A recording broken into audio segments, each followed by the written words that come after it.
kamag-anak ni Kuya Lassie tsaka ni Jewel. So, andito na sila, naka-preserve na. Kuya Lassie, natagpuan. Ano yung tinatanong mo sa kanya kanina? 4 stars lang. No stars, no stars. Meron pa, mamaya pupunta pa tayo ng bulkan. Tsaka ng Elephant Temple. Okay. Ha? Elephant Temple.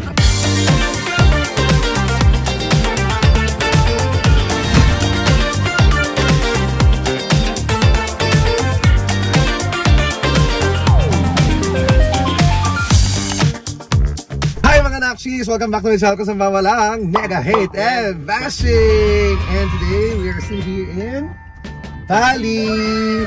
Yan, so today magkakaroon naman tayo ng trip sa mga tourist destination dito sa Bali. So we booked a day tour. So samahan nyo kami para, alam mo, madaming pwedeng puntahan kasi dito sa Bali eh.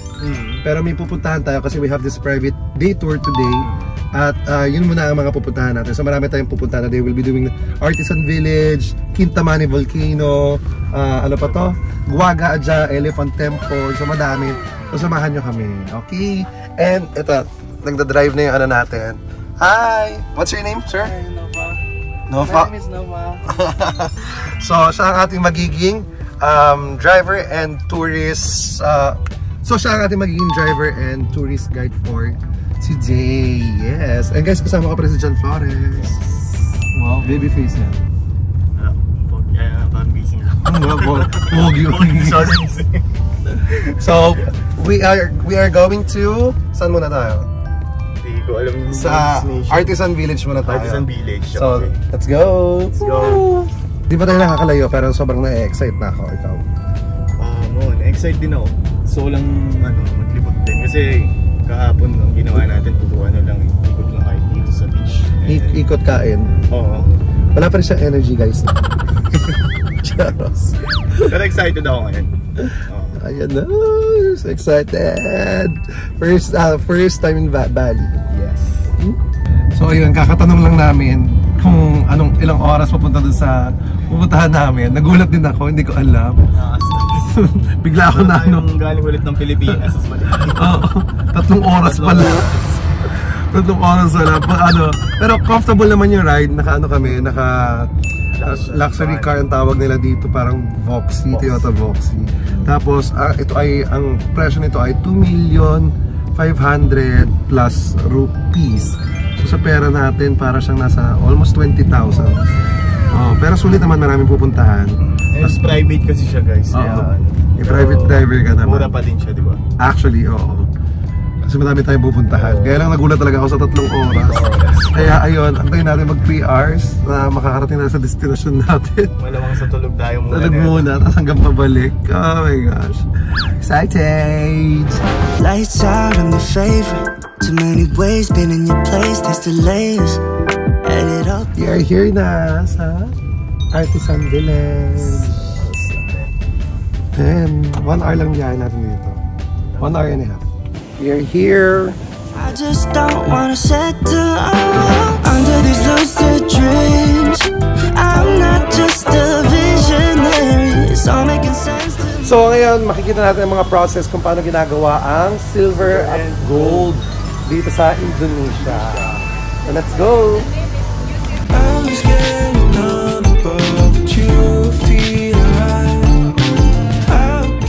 So dito daw tinutunaw yung silver. So there will be a silver block na tinutunaw. Tapos from there it will be brought here for the silver line, right?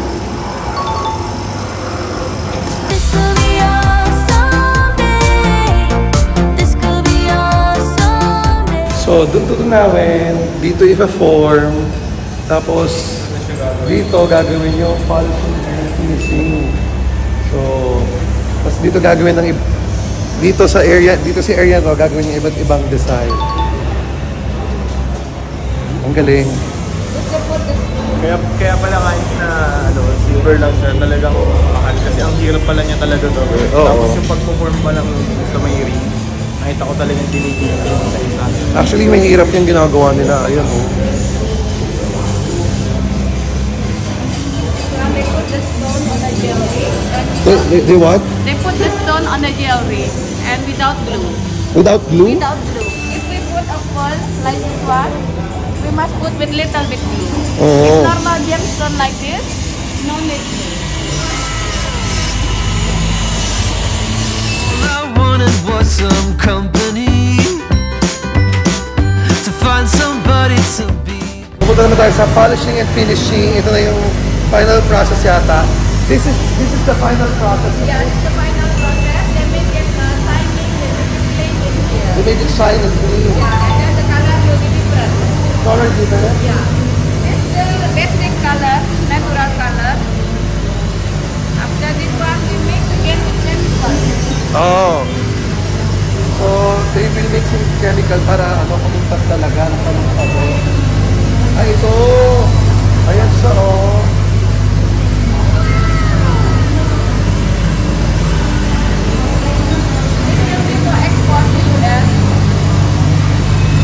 Oh, so everything will be export to US. Oh, Indonesia is the biggest export for US. Wow. There you were, just right in front of me. I could have thought. Hello po. Hello po. So we're just done sa silver, process of making the silver. Ang Indonesia pala ang biggest export ng US. Pagdating sa mga Yes. silvers. And what's your name? My name is Ari. Ari. So you always do export for US. Yeah, US, Dubai. Dubai. Dubai. And China also. So this place is So this place is our store. This is the silver and gold store. a silver and gold store. Oh. Everything here downstairs, we have a silver collection. Gold and diamond, we have in second floor. You can have a look from this side. Oh, okay. Alright, let's take a look around sa mga products ng Indonesia. Yeah, and this all made by silver. This is the dragon stick. Oh.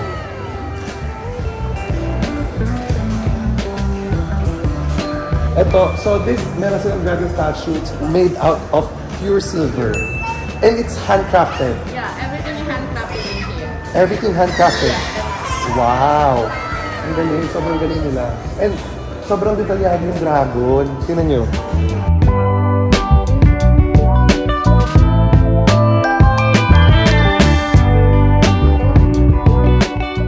So ito pa pala yung pinakamaliit nila, sabi. This is the smallest. You have other bigger, right? Yeah, we have other bigger and our museum next to it. Oh, And this was made 9 months. 9 months. Alright. Let's look around sa mga silverwares nila dito. Let's go. Tapos sa taas yung gold, right? Upstairs gold. Upstairs gold. Dive deeper, dive deeper, yeah, dive deeper, dive. So dito, pinakamura daw bumili ng silver. Silver pinakamura. Yung gold naman dito, hindi sila nagbebenta by gram, by design. So tingin tayo kung ano pwede natin bilhin dito. Let's go. Dito yung gold floor.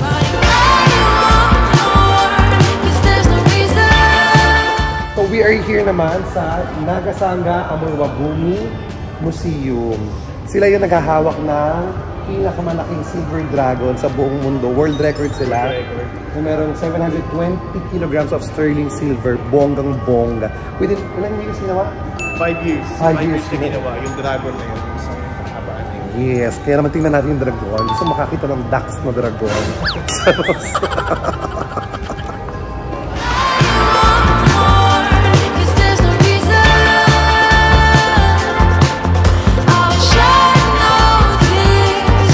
Tsaka maganda dito sa sa museum na to, makikita natin pala ang mga kamag-anak ni Kuya Lassie tsaka ni Jewel. So, andito na sila, naka-preserve na. Kuya Lassie, natagpuan ko.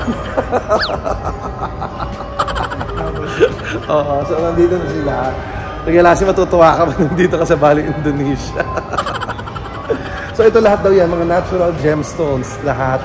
Ang ganda ng museum, promise pag pinuntahan nyo, maganda siya. May world record sila kasi dito matatagpuan yung pinakamahaba na silver dragon. 9 dragons na magkakabit, 700 plus kilograms yata siya. So, napakabigat nun, sobra. 5 years. Ilang ginawa? 5 years siya ginawa. 5 years in the making. Wow. Kanina, di ba nakita natin si Kuya? Kasi, oh my gosh. Tonton, nandito ka rin pala. Tonton. Oh my gosh. Nandito ka rin, Tonton. Ano ba yan? Oh, hindi na si Tonton na nandito. Oh, ito, si MC. MC. Nandito rin si MC. Napresolve ko silang lahat. Buti na nakarating dito sa Bali. Akala ko ayaw niyo sumama dito. Oh my God. Pushing my neck and grabbing my leg, pushing me backwards into your bed. Baby, you are all I need, but I don't want. Oh my gosh. Andito rin siya. Petit. Petit is here. Oh my God. Petit, nandito ka rin. Dito lang pala magkikita sa Bali. Ba't kayo gumagalaw? So right now, of course, we will be going to wood carving and painting. Right, Nofa? Thank you, Nofa, for taking us. So katatapos na natin sa ginto-ginto, silver-silver. Ano naman tayo? Wood carving, saka painting naman. So, sobrang artistic ng mga Indonesia, nakakatuwa din. Ng palong-palo. Iba talaga. Hindi ko na-expect yun, yung ano, na may ganito pala sa Indonesia. Na ditong ginagawa sa Indonesia. Tapos nag-ano sila, nag-export pa sila. Ng export. Nag-export sila ng mga gawa nila. Ang ganda actually. So, samahan nyo kami. Kakasimula pa lang natin. This is a day tour sa Bali, Indonesia. Meron pa, mamaya pupunta pa tayo ng bulkan. Tsaka ng Elephant Temple. Okay. Ha? Elephant Temple. Marami pa tayo pupuntahan. Simula pa lang to, guys. Let's go. Ano yung nakita mo? Di ba kanina kasi nung nagbabiyahe pa lang tayo papunta dito, sabi mo, ang init. Di ako makatulog kasi yung araw tutok sa mukha. Tapos, hinanap ko siya pero medyo obo-baodong kasi ito hinila ko. Pero ito yung palatandaan kasi once na may ganito, meron siyang hinihila. Kasi ito yung pag-hold. Malay ko ba? Wala kasi akong alam sa... So ayun, wala kang alam sa luxury car. Tricycle lang tayo sa bahay. Taxi grab lang din. Taxi. Wala kasing ganito dun sa Pinas. Wala kaming ganito eh, pasensya na ha. Dito lang kami sumasakay sa mga luxury car. Nasa baba pa lang hilahan. Bobo din ako dun ha. Okay, so we are here now sa wood carving naman. Pasok na tayo sa loob. Let's go. Wood carving. Yes, thank you. Okay, thank you. Before you look inside, you want to see the process how to make wood carving. Sure. There are the materials. So, ito na yung mga materials na ginagamit dito. The wood. Ibang klaseng puno. Yes.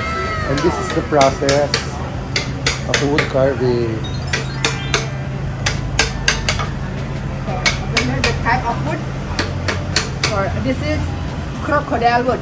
Crocodile wood. Because of the dark, look like a Crocodile. This wood from Bali and the color inside is the white color inside.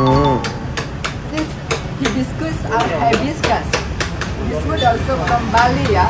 In Bali, hibiscus, no hibiscus flower. They do act like a tree. Oh, just the wood, no flower. And they have flower also. They have flower. All I need is you, yeah. All I need is you.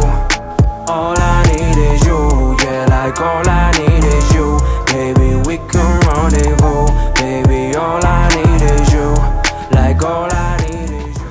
So there you have it, guys. Ang ganda ng mga wood carving sa loob, saka ang galing ng process ng paggawa. Ano daw? Nakaka-amaze doon. Wala silang pattern, kundi imagination lang nila kung paano nila nagagawa. Yun nga daw sinabi, kung yung lahat, as in, pag nasa mood daw yung wood carver, doon lang gumagawa ng maayos. Walang pattern. Tsaka alam mo may isa siyang tinuro sa akin na Ano? yung isang malaking parang door, ano siya. So, hindi na daw siya natapos, pero still pinasitil pa din siya doon kasi namatay na yung gumagawa. Hindi niya na kayang gawin. Oh kasi my isang God. taon niyang ginagawa tapos habang massage. Oh my gosh. So, sobrang memorable. Yung so may talaga, may value talaga. Pero ang galing, pure imagination, sobrang creative nila, ang galing, sobra. Ang gaganda ng wood carvings. Now naman, pupunta na tayo sa Kintamani Volcano. Let's go. Hinarang kami papunta dito. Akala ko nahuli tayo. Magbabayad pala yung entrance. May entrance guys pag pupunta kayo dito sa Kintamani. Haharangin sa may kalsada. So scared. So 50,000 rupee for each. So parang 250 pesos each. Okay. Pero malapit-lapit. Yes, pero malapit-lapit na kami. Nasa mga medyo bulubundukin na to. Malapit na kami. Ito pa, Baguio. Dito Baguio, Baguio. Baguio na po yun. Hindi yung Baguio. Ano? Malapit-lapit na kami sa... Are we near? Nofa? Yes, we're another 5 minutes? 5 minutes na lang. Nasa Kintamani Volcano na tayo.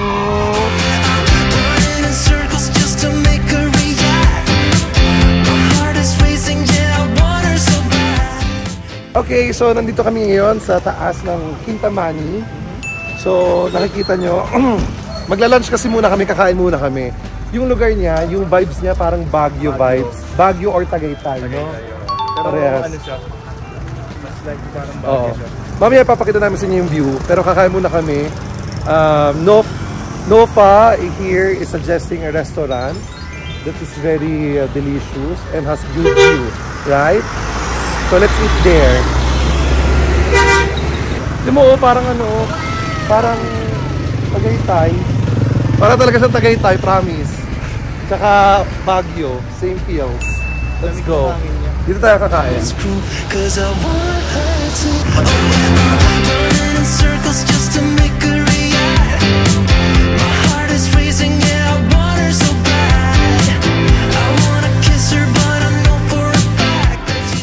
Ang ganda ng view dito, kitang-kita mo lahat dito, overlooking. Thank you, Nofa, for bringing us here. Let's do the buffet. You want buffet? Okay, let's do buffet. So, magbu-buffet tayo para eat all you can. Maaraw lang pero hindi mainit, promise. Buffet tayo, let's go. So, sobrang swerte pa daw namin kasi ang ganda pa daw ng view ngayon. What is that mountain, Nofa? Hill, okay. So, actually pag nagpunta kayo dito sa restaurant na to, parang kita nyo na lahat. Hindi nyo na kailangan, kasi merong babaan doon. Pero pupuntahan din natin yon na kung saan mas malapit yata yung view. Pero dito kitang-kita mo lahat, ang ganda. Pero kakain muna tayo. Samahan nyo kami sa aming lunch! 1, 2, 3, oh hey. Nice to meet you here online, oh no. The guys on hold. Okay, so we're gonna eat now. Ito yung food namin. Parang fiestahan lang. Parang fiestahan. Let's eat. Oo. Let's eat.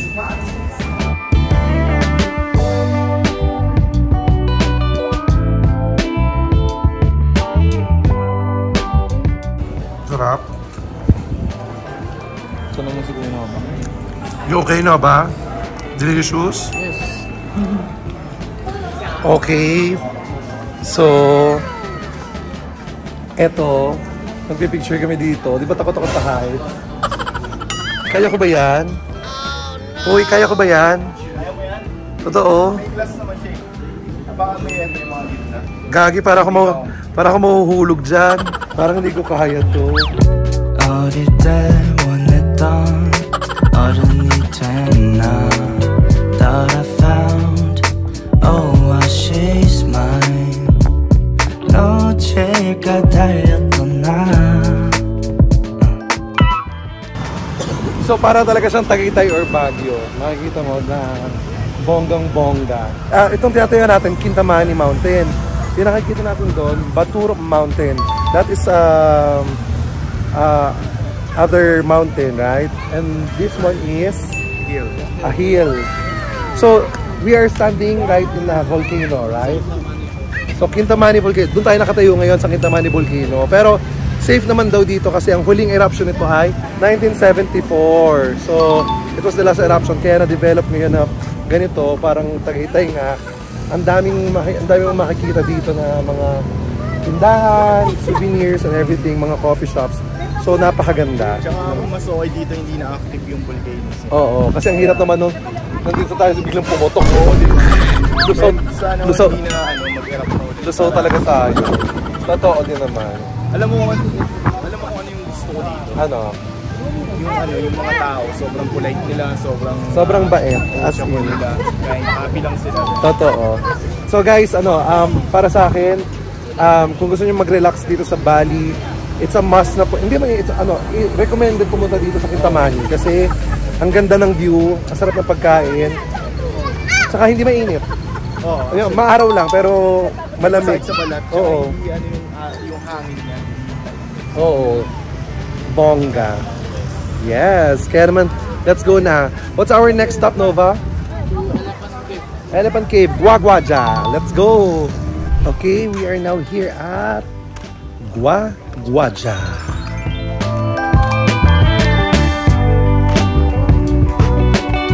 Yan. So may entrance. Ang pagpasok. 50,000 each. 50,000 rupees. So, ng dalawa ay 100,000. Grabe yung mga bilihin dito, no? Libo-libo. Pag kinonvert pa sa pera natin. Ano siya? 50,000 ay parang 200, 250. Ang 50,000. So, 100,000, parang 500. Grabe. So, we're entering Guaguaja. If you love me right, yeah, this could be the summer of our lives now, honey. Give it to me like you know you should now. May pa-costume. What do you call this, Nova? Sarong. Oh. In the Philippines, we put Tagalog. Sarong Tagalog. Barong pala yun. Yun yung ano. We can go there later, right? So, this is Elephant Temple, right? Elephant Cave Temple. So there are lots of views.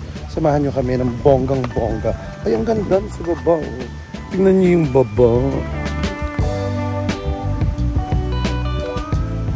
Ang daming funo-funo. Ang tawag dyan, mga shot funo. Charos. Tara, let's explore Guaguaja.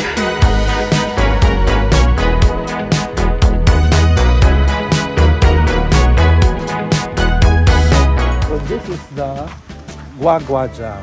Gua means cave. Gaja means elephant. That's why it's the elephant temple.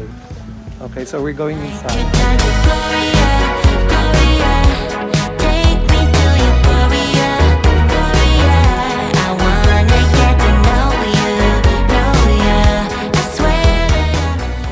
We can offer prayers here now, sabi. Open daw sa lahat ng religion. Dito lahat silang bibigay ng offering. So this is the whole Guaguaja. Maliit lang siya. So that is the Guaguaja temple, and it was created during the war, right? Yeah. The temple. So Gua means cave. Gaja means elephant. Now we're going to the Buddha temple. There. So we are going down again. Ang daming steps, ha. Lakad na ng lakad, ha.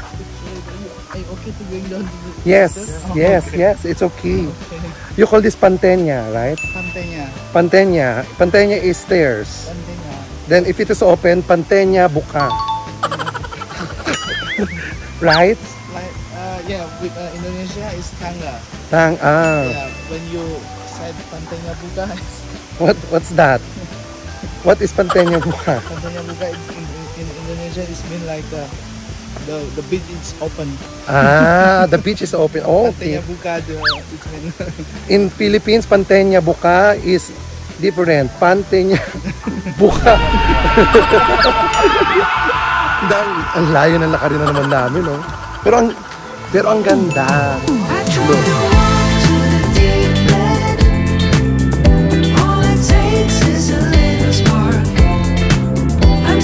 Para kayong nasa paraiso. So there are big stones here. Big stones. There. So this is a temple also, no?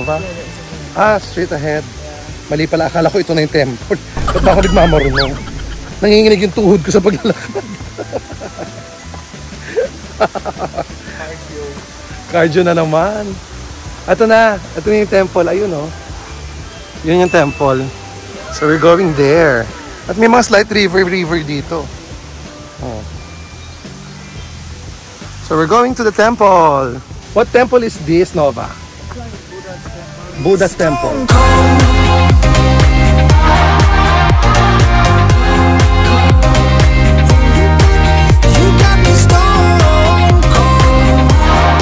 Ano yung tinatanong mo sa kanya kanina? First Tarzan. No Tarzan, no Tarzan. Sira ulo magtanong si John. Ano? Ulit ka English? There's a lot of trees. Wow! Kaya may Tarzan. Pag maraming puno, may Tarzan.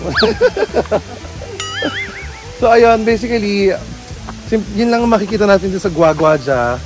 So may konting stories. Tapos dun sa Buddha Temple naman daw, it's a Buddha Temple where you can give your prayers. So kung mahilig kayong sa medyo malakad, pwede kayo pumunta dito. Pero kung hindi naman, parang okay na kayo doon sa Guaguaja. Maganda lang may picture sa Guaguaja pero wala masyadong gagawin. Wala masyadong gagawin. Pero maganda yung yung picture. Parang siya, para siyang park na pwede kang tumambay kasi tahimik, peaceful. Saka yung vibe relaxing. So kung gusto niyo lang, you can also visit Guaguaja. Why not? Pero maganda talaga yung labas ng cave. Pero maliit lang din yung loob. Okay, so we are back at the hotel. Nova, thank you so much. Thank you. Yes. Thank you. Bye-bye. Grabe, tuwan-tuwa siya. Binigyan namin siya ng tip. Tuwan-tuwa siya. Sobrang happy niya. Anyways, we had fun. Ang sakit ng binti ko. Sa hagdan kanina. So, may gusto sakit ng binti. Iapakit pa ulit dito sa Anantara. So ito, nakabalik na kami sa hotel. So that's a day in Bali, Indonesia. Napakalaking lugar nito. Yun yung day trip na kung ayaw nyo sa mga beach or kung saan man. Sa mga sceneries, culture, yan. Pwede nyo puntahan yon. Yes. So guys, maraming salamat. Don't forget to like, share, and subscribe. And don't forget to follow John Flores. Sa mga social media accounts, sa Facebook, sa IG, and sa TikTok. Yes. So maraming salamat guys. Bye-bye, and don't forget to love each other for no reason at all. Napagod ako! Bye-bye guys!